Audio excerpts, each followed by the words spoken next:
Marami ang hindi napigilang maawa at malungkot para sa kapamilya housemate na si Carmel dahil sa malaking posibilidad na siya ang tuluyang aalis sa bahay ni Kuya sa nalalapit na eviction sa programang Pinoy Big Brother.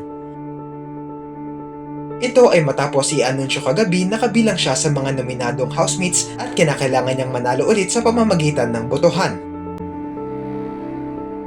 Matatanda ang kagabi lang din nang malaman na pasok na sa Ultimate 8 sila Crystal at Ashley matapos manalo sa Big Jump Challenge. Sila ang ikalawang pares na sigurado ng pasok sa Big Night kasama sila Lela at Caprice.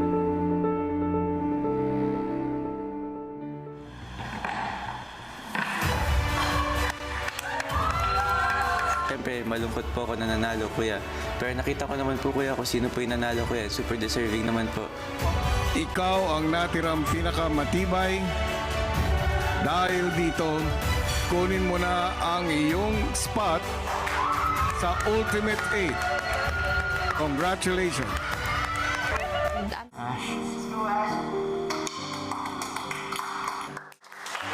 Ikaw ang natirang pinakamatibay.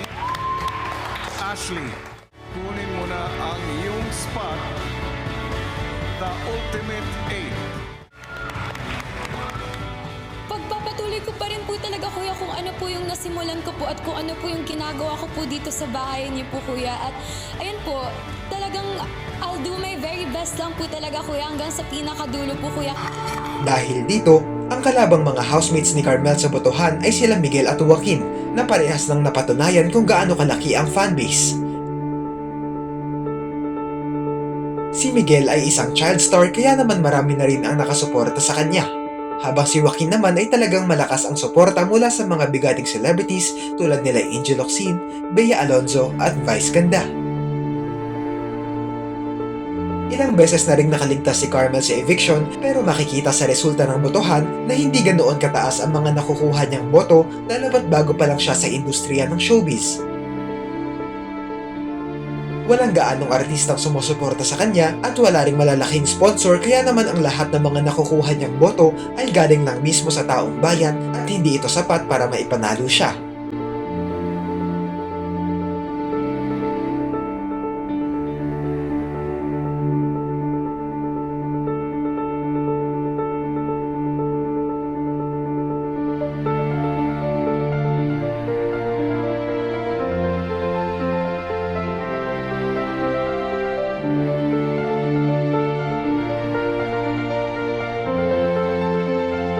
Ano ang masasabi niyo rito?